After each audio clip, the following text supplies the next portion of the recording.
And actually, my prediction is in the benign scenario of the future that the robots will actually make so many robots in AI that they will actually saturate all human needs. Meaning you won't be able to even think of something to ask the robot for at a certain point. There will be such an abundance of goods and services because my prediction is that there'll be more robots than people. What happens to work, wealth inequality, and really the entire concept of money in a world where robots are just as plentiful as humans? In a world where these robots and artificial intelligence in general is doing all the work and potentially taking a significant amount of jobs. This is a real question that we're going to have to ask ourselves as we get closer and closer into that kind of a world where robots and AI are being deployed at scale. The easiest example I can think of to describe how important this is going to be looking at the world of transportation. The internet enabled the gig economy. And in a very short period of time, an entire digital economy of labor opened the world up. And this made the market for labor more efficient, as an employer could find someone in another part of the country or another part of the world to do a job at a price that would make the employer profitable and make an employee happy. For physical labor, something different happened. You had the introduction of networks that enabled a greater connectivity of local markets. In particular, you had really the rise of these ride-sharing apps like Uber, Lyft, Grab, and Didi. Now, these apps rapidly became what one could look at as an employer of last resort, especially in emerging market economies, where formal job creation doesn't always keep up with the growth of population. Think places like India, Indonesia. In these types of economies, the state can't so easily absorb or take care of the unemployed people in the way that a richer country can, both because the government might not have the money to give these people and can't print its own money to do so without overall hurting the entire economy in some way or another.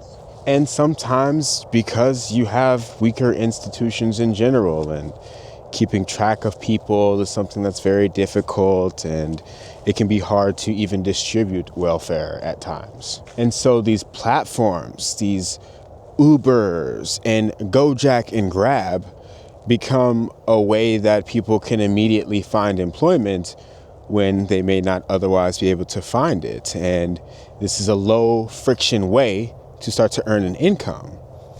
And so if you lose your job in a place like Jakarta, which is the capital of Indonesia, or Manila, which is the capital of the Philippines, you can pretty much same day start earning money by just downloading an app to your smartphone. So in practice, these platforms essentially absorb underemployed labor and reduce idle time in the economy, and also keep consumption going, as when these people make money, they can go out and spend it. So in places that have weaker social safety nets, these platforms almost sort of serve as a form of a welfare mechanism, except completely privately run and algorithmically enforced. Human Rights Watch pointed out that workers around the world are increasingly hired, compensated, disciplined,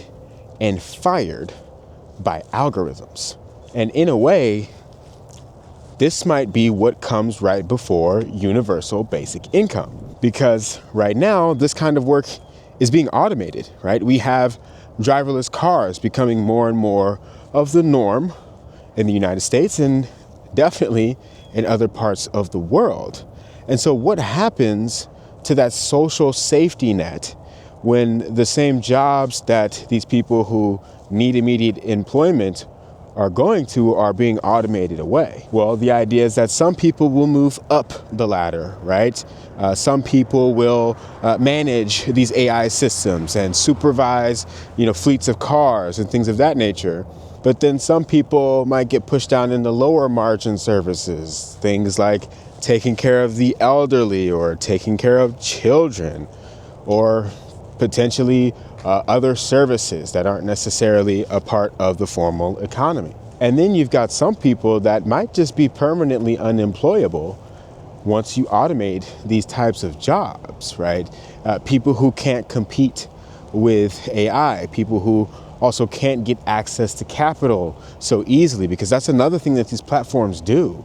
These platforms actually give people access to banking services that they might not otherwise actually have. Now, that's all for the physical labor kinds of jobs, right? This idea of the gig worker who's driving the Uber around and getting people from place to place or delivering food. But then you also have knowledge work, and you have the development of software, AI agents.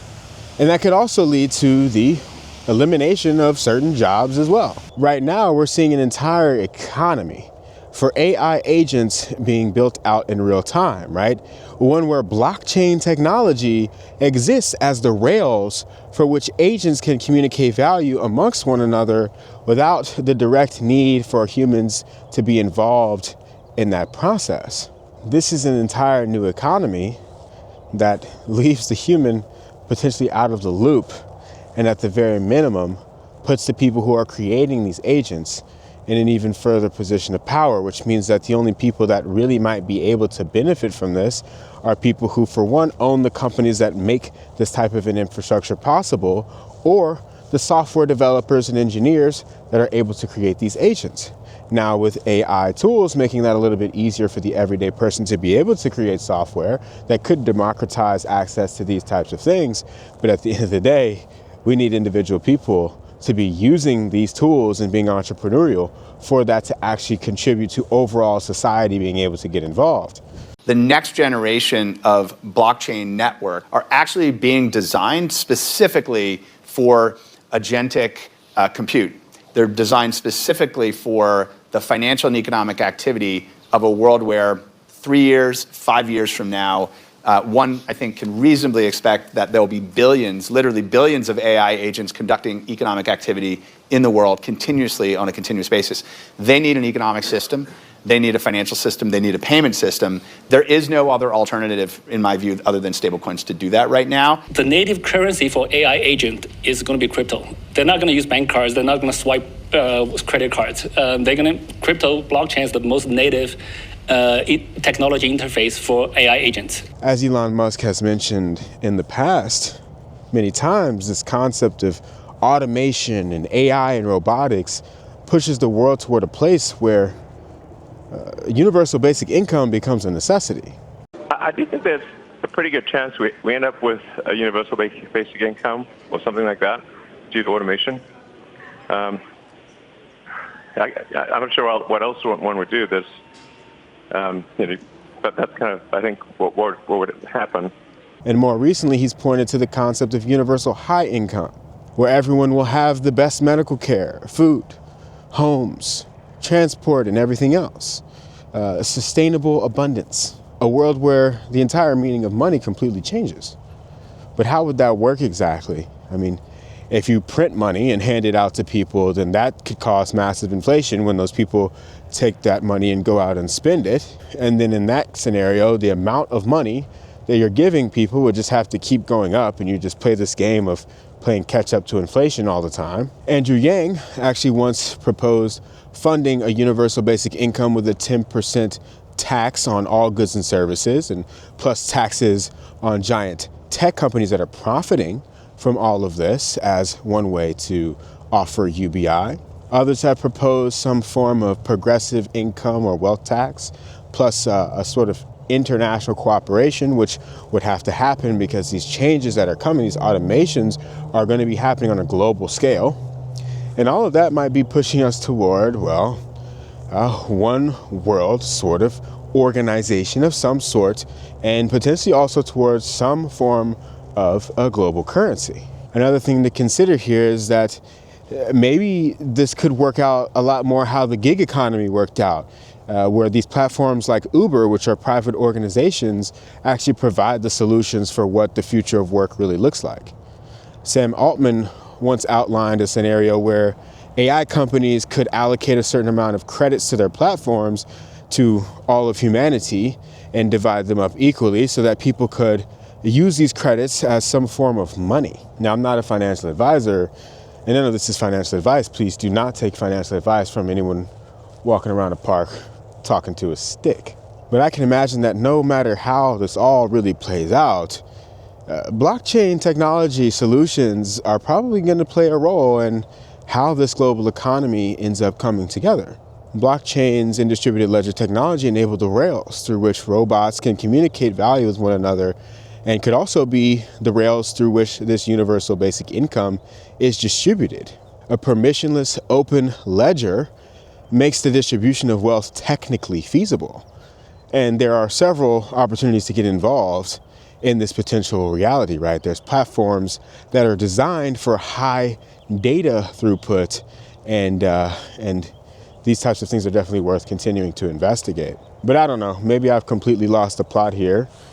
What did I miss? What did I get wrong? And how could I be looking at this differently? Let me know in the comments down below. If you want to support the channel, and more importantly, if you want deeper insights on what it is that I'm actually talking about on the channel and what I'm doing about it, if you like to read, then I highly consider joining my Patreon, where I do a weekly newsletter where we talk about the macroeconomic outlook every single week. But if you're enjoying videos like this, then I highly recommend that you join my channel memberships that I just launched. In the macro analyst tier, I'm doing exclusive members only videos where we dive deeper into what it is that I'm doing and also answering any questions that you actually have over there. You can find the link to the Patreon and also to the channel memberships in the description down below or in the pinned comment of this video. Now, you don't need to join. This is just an option if you want access to even more. I'm going above and beyond for the people who join the channel memberships in the macro analyst tier. And if you haven't already, you got to subscribe to my live show that I do with Ben Levitt. It's called Memes and Markets. We go live every Tuesday and Thursday at 12 p.m. Eastern, and we discuss topics like this and much more. And it's live, so you can join us. You can ask any questions that you may have, and it's totally free. So check that out also in the link in the description down below. And until next time, peace.